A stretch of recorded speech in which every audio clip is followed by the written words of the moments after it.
Welcome back to the Bearded Garage. Today I'm going to do an oil change on the Ferris IS600Z. I've done maintenance in the past, greasing the zerks, scraping the deck, changing the blades. I even did a light upgrade on the front earlier this year. Today's just an oil change. In order to do this job, I picked up 3 quarts of oil. You actually only need 2 for this job. It is SAE 30. I got this right from the dealer. There is a manufacturer actually just down the street for Ferris. It's literally like in Munnsville, New York. This is the dealer filter they recommend. I think it's a Briggs C1K2. You need a funnel to get the oil back in, and then you'll need 2 box end wrenches, a 5/8 and an 11/16 to get this job done. Stay tuned. I'll walk you through how to do it. It's relatively simple. Now we're at the back of the mower. This is applicable for the 25 horse Briggs. I'm pretty sure it's very close, very similar to the Kawasaki and even the 27 horse. So they're all pretty much the same on the oil change. Here's the oil dipstick here.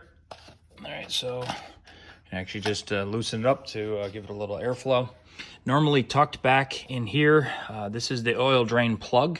And you can see the 11/16 here, 5/8 here, so you can counter hold them. This is a little bit of a pain because it doesn't quite reach down to where you want it to go, so you got to finagle it a little bit. I'll show you how I like to get that done. All right, so what did I do with that drain hose? You can actually see it down in there. What I did is there's actually 2 ways to do it. I can either A, go find a long pair of needle nose and slide it down through the hole, and then what you'll see underneath, you see it actually sticking out right here, so I can actually drain it nice and easy. Now you can't leave it here because there's too many spinning objects down here.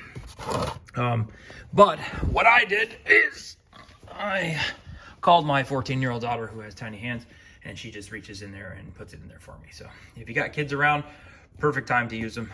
They can fit their tiny little hands anywhere. And as you can see, my hands don't fit in there. All right, I'm back underneath. I just loosened this. You can see the oil is starting to drain a little bit, so I'll try doing this with one hand, which always seems to make a mess. All right, so that is starting to drain. We'll just let her sit there for a little while, and we'll come back when she's empty. Should be about 2 quarts in there. All right, this has been dripping for probably dripped for a couple hours. So I came back. I actually left it here for a couple of days. So it was a couple days later, and there is a couple of quarts of oil in there, as you can see.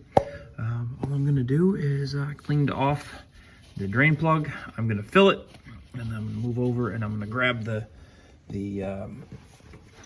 oil filter. The oil filter is right up here on the side. You can probably see it right there, the yellow one.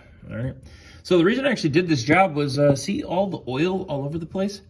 So I came out to my mower in the morning and to use it, and I saw there was a little pile underneath it. I don't mean a big pile. I mean maybe 3 inches in diameter, had soaked into the barn floor. And I noticed this thing was loose. So I've never seen one shake loose before. So I said, well, it's about time anyway. Let me change it. So I got to wipe all this up, and then I'll show you when I pull that, and then we'll fill it back up. Now we're back on the top of the engine here, and we're gonna do the filter, the yellow one down there. We're gonna replace it.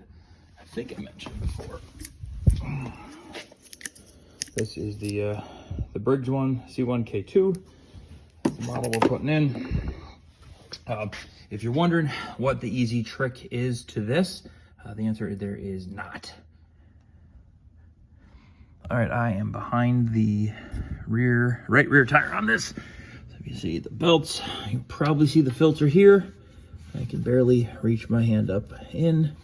I am gonna try just turning it. You probably can't see it as I'm doing it. I can, because mine was a little bit loose before. Yep, there you go. So this is gonna let it drain for a minute. Then I'll take the rest of it out. You can go from the top. You gotta have tiny hands to do it. So I like to do it from the bottom. Does this come out the bottom? Yes, you can get it to come out the bottom.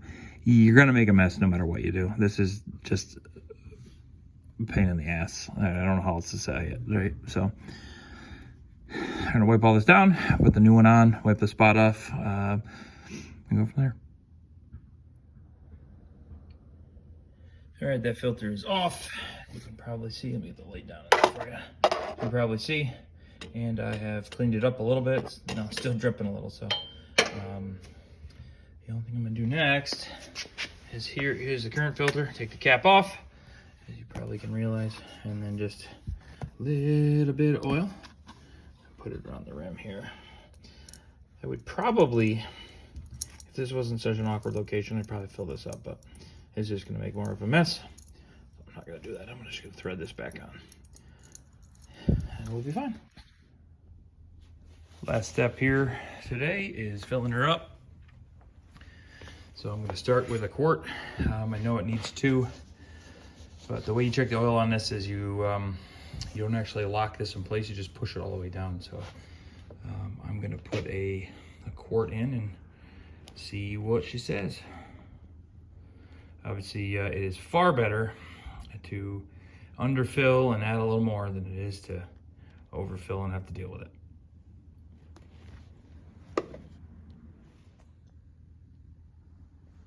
All right, I got just about 2 full quarts in there now. I believe these are tested all the way down. Snap it in place, pull it out, check it. It's right at the top of the checkered line. So that is absolutely perfect. So you don't actually twist it when you push it down to check it. You actually, all you do is push it. So no need to twist. That's it. All right, so in the end, how much did I use? I don't know if you can hear, little tiny bit in the bottom. There's maybe, well, I can't see it. I can't see it on here. It looks like it's literally only, and how much did I actually use? I don't know if you can read this side of this, but the lowest reading here, I think is 100 milliliters. That is how much is remaining in here. So it's just 100 milliliters shy of 2 full quarts. All right, Ferris IS600, just finished the oil change. First thing I did is I started it. I like to run it for about 30 seconds and check the oil again. So I'm gonna scratch what I said in the last video cut here. It takes exactly 2 quarts, and then it is 2/3 of the way up the checkered line for full, which is exactly where I wanna see it. So exactly 2 quarts if you let it drain overnight. So that's it, that's all we got. Thanks for tuning into the Bearded Garage, America. Smash the like button, hit subscribe, and we'll see you soon. Thanks.